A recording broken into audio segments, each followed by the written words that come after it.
Hello, today I will have a tutorial on how I've coloured up La La Land Craft Summer Dress Molli in no lines. I will state in the description below how you can stamp this image in faint lines, so that you can practice colouring it in no lines yourself. First off, I'm colouring the entire image in LLLC, so that the paper will get a little bit of moisture and the other colours will be easier to blend.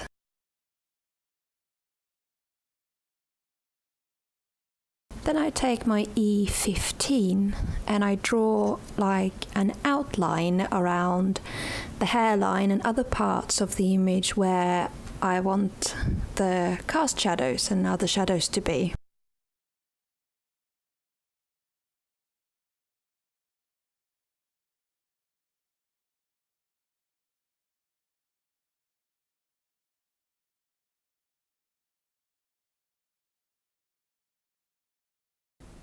To soften up the E15 a bit, I'm now using my E13 and I will blend slightly towards the centre so that the lines aren't quite as hard as they were before.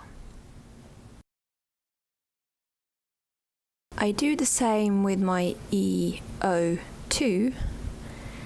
And at the bottom of her face, I always make sure that by each marker I go a little bit closer to the centre so that the face will get a rounded off effect.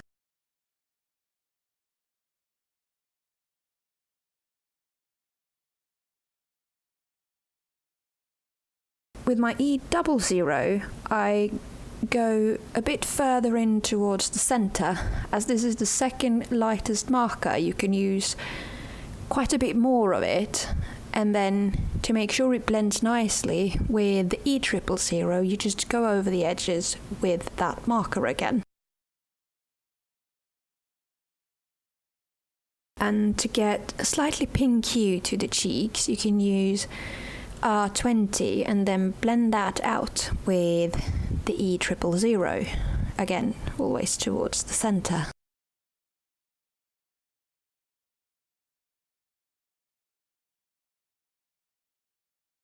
We'll do the same with the arms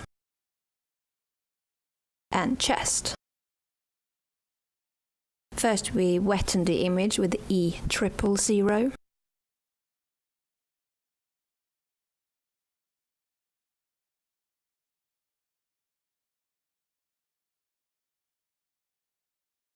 And then we draw in where we want the darkest shadows with the E15. As it is a no-lines image, you need to be aware that the darker marker might feel even harder than normal as it's not going towards the black lines.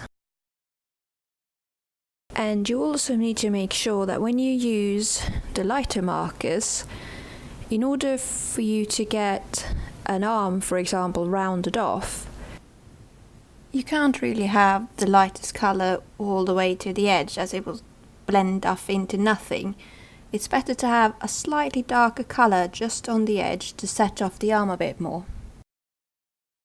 I'm drawing in a little bit of an elbow and a bit of a neck just to get some more prominent features in, and then I blend it out with E13 before I skip over to my E02. The E02 is quite a nice marker to have as the edge colour as such around the arms here, because it's quite a soft colour but still darker than your highlight colour.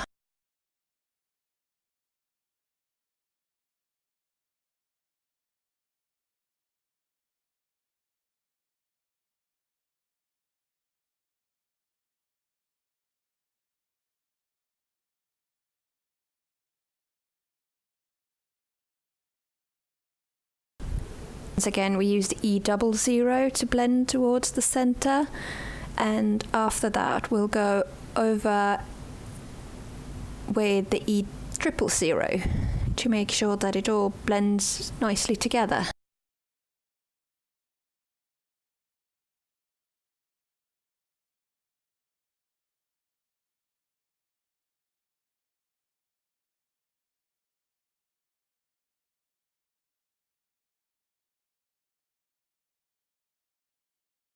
We'll be doing the legs pretty much the same like we did the arms. First the E000 to wetten the image.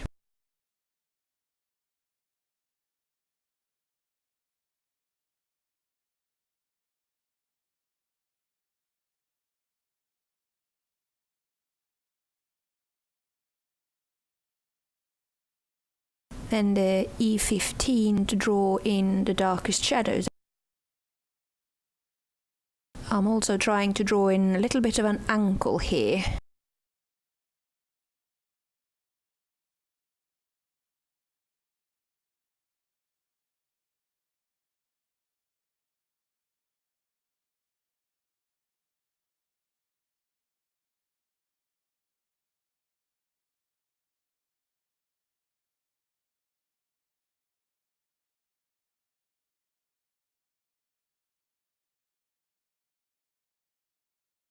Then we go over everything, still trying to make that ankle bit slightly prominent with the E13.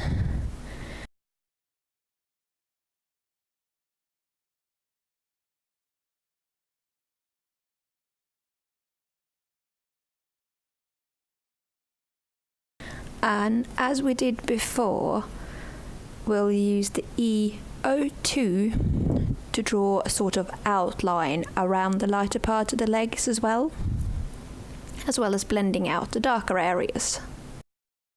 E00 being the main colour then blends all of it out towards the centre, or in towards the centre, and then E000 goes over to make sure it all blends nicely.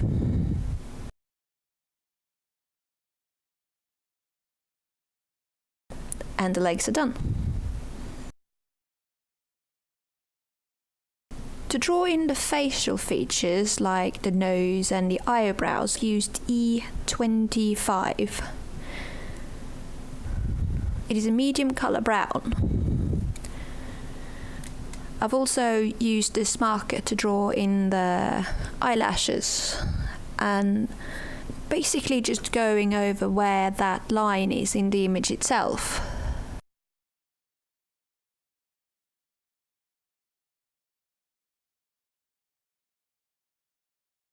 With the B05, I'm starting to draw in the eyes. It's a very small area, so it's a little bit fiddly to see, but I draw in where I want the darker areas, like around the top and down towards one of the sides. Then I use B02 to blend it outwards slightly. When I colour this, I obviously try to leave that little white area in the image as well, which can be a little bit fiddly, so you can always draw in that one afterwards. But yeah, first B05 over into B02, and then you can use B00 to blend it all out. Do try to make sure that you leave the white area under the blue as well. And then I use E02 to draw in the line at the bottom of her eyes, which I blend slightly with the E00 and then the E000 to avoid making those lines very hard.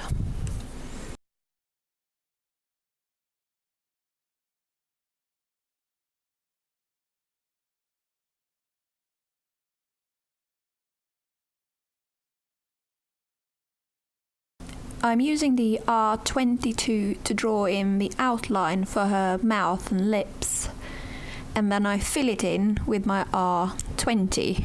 The colour is the same as the one I used on the cheeks.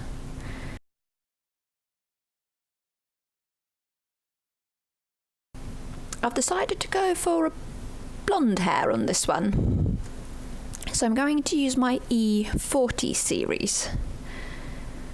To avoid the hair getting too dark, I've decided that the lowlights or the shadowed areas of the hair will be made with E44.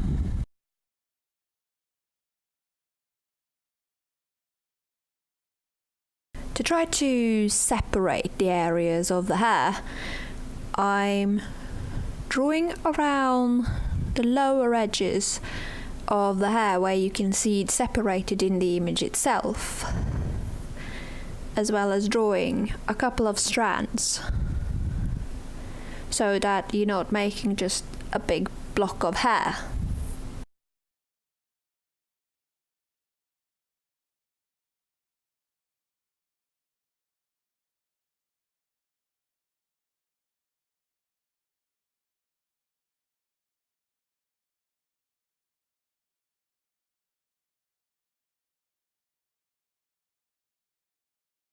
You might find it easier to just do one strand of hair at a time, but in this tutorial I've decided to go for half the image at a time.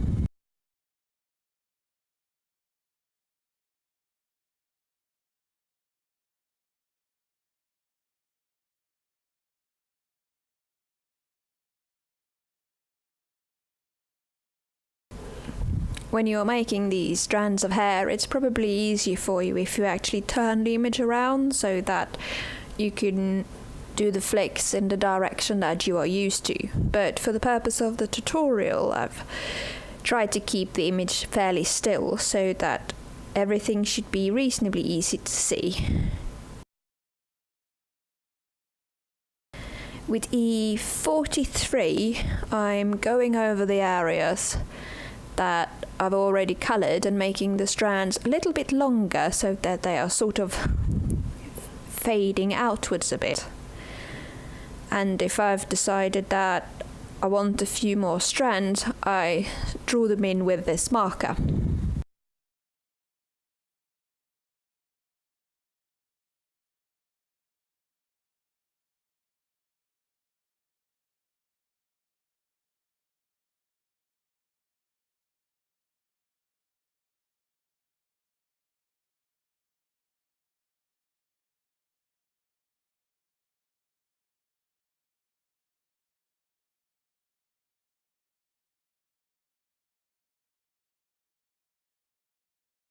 I'm also blending in the cast shadows a bit with the E43 so that they're not quite as hard. Now, my main colour for the hair is my E42. So I'm going over a majority of the areas that are left, but still leaving a little bit of space for the lighter marker so that I get a highlighted area as well.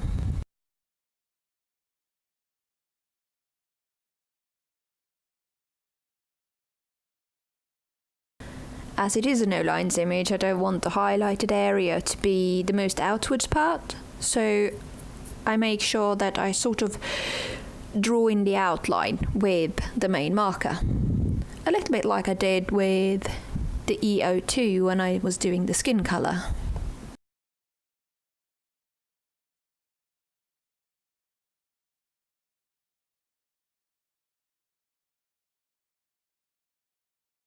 As you did with the other mark, you can always use this one to draw in a few more strands of hair as well.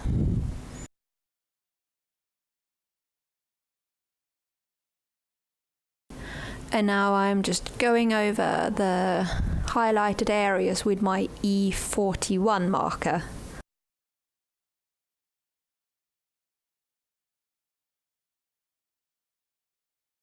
Be careful so you don't go over the areas you've coloured already too much, because you do want the strands to be a little bit prominent, but it is nice if the edges of them blend into each other.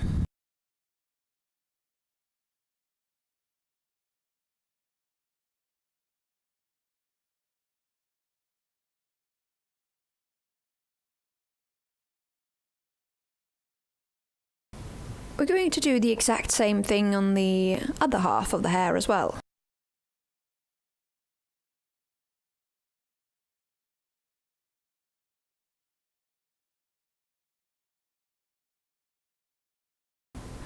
First we draw in the shadowed areas and the low lights with strands going in towards the root or in a bend with the E44.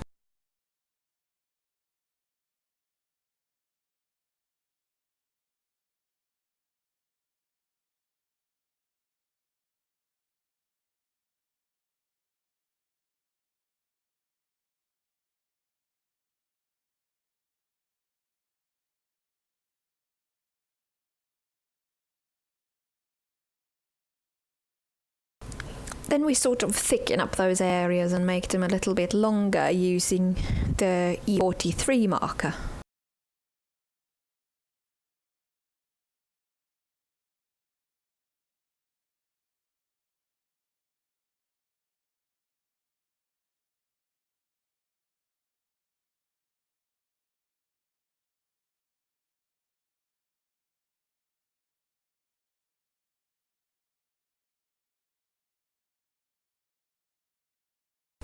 Again, if you feel that you need to add a couple of extra strands, just go for it. It doesn't need to be perfect, and it's natural that some of the strands will be slightly darker or slightly lighter than the others.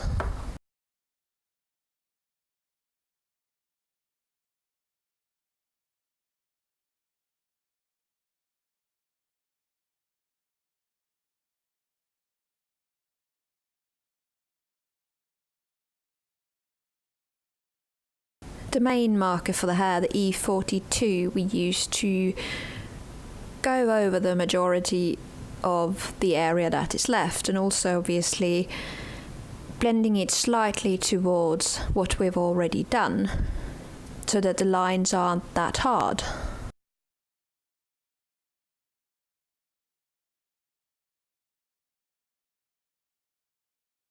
And don't forget to use that marker to outline the edge of the hair as well, so that it doesn't have the highlight towards the edge.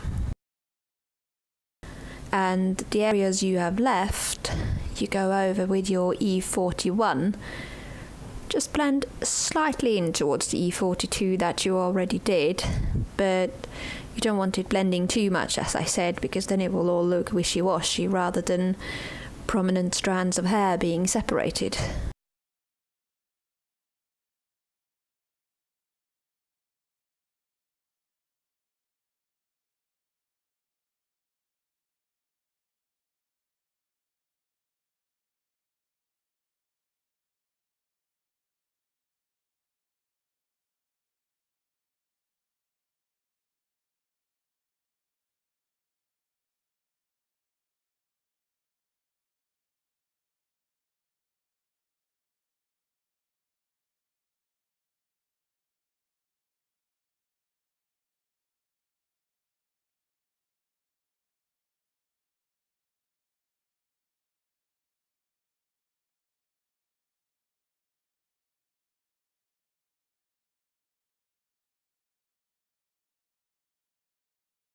And now that we're done with the hair, we're going to start colouring up the dress. I've decided to go for green this time. As there are no folds drawn in, I'm going to go over with a light marker first to draw in some areas where I think I will want the low lights, so the darker areas of the dress. By using the lighter marker like this, you can quite easily change your mind if the area is not quite where you wanted it. So as you can see, I made the selection just bigger, and then I made the darker areas on the left side of the area I made rather than where I started it. The darkest green I've started with is the YG63. I'm drawing the shadowed areas I want at the folds at the bottom of the dress. And I'm also drawing in the edge at the top with some folds going down.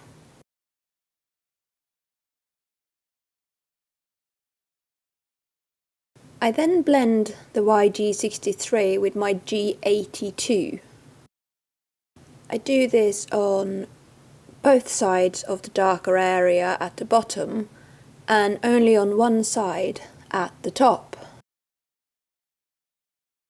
This is because I want there to be sort of valleys at the bottom and then harder lines towards the top.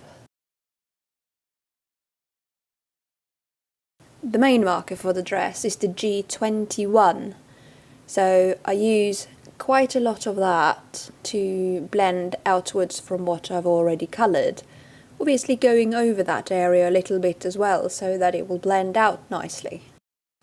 I do, however, want the middle part of the dress at the bottom to be the lightest colour, so therefore I leave a bigger area for that.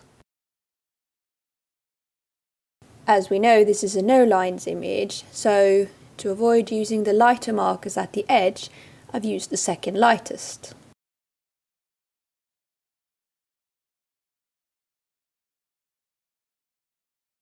And then I go over the area that is left with my G40.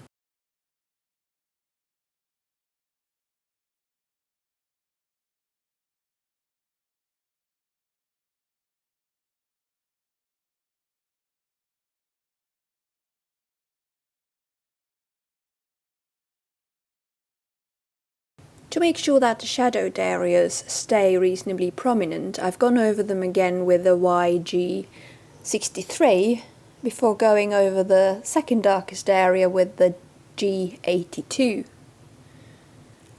As you can see, this adds a lot more depth than it had before I went over it again.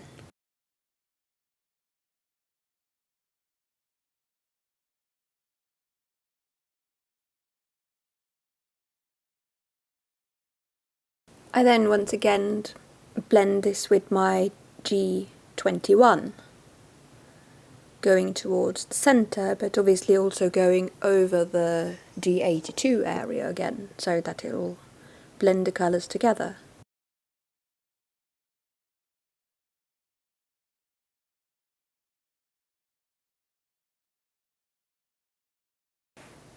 And then finally I go over it again with my G40. Just quickly over the whole area, as I've already coloured it up once and it's still wet, just to blend out the colours so that they merge nicely together. As I'm having this as a spotted dress, I'm now going to go over and draw in the dots randomly with my white Sharpie marker.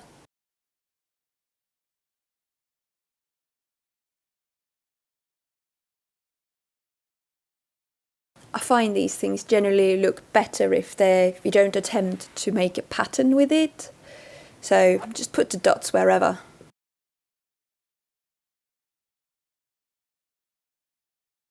I decided to make the top part of the dress yellow, so I started with my Y19 marker and drew in from the edges, blended it over with the Y17, then the Y13, and then the Y11, always going towards the centre, and then quickly drawing up some dots so that we keep with the spotted theme. The shoes will be coloured in with the same colour that I used for the dress. So we start with a YG63 on the edges towards the centre of the image, and then we use the G82 before swapping over to the G21 to make the outlined area, and then filling in the little bit that we have left with the G40. And we're done. I hope you had fun watching this video and that it will help you colour up your own no-lined images.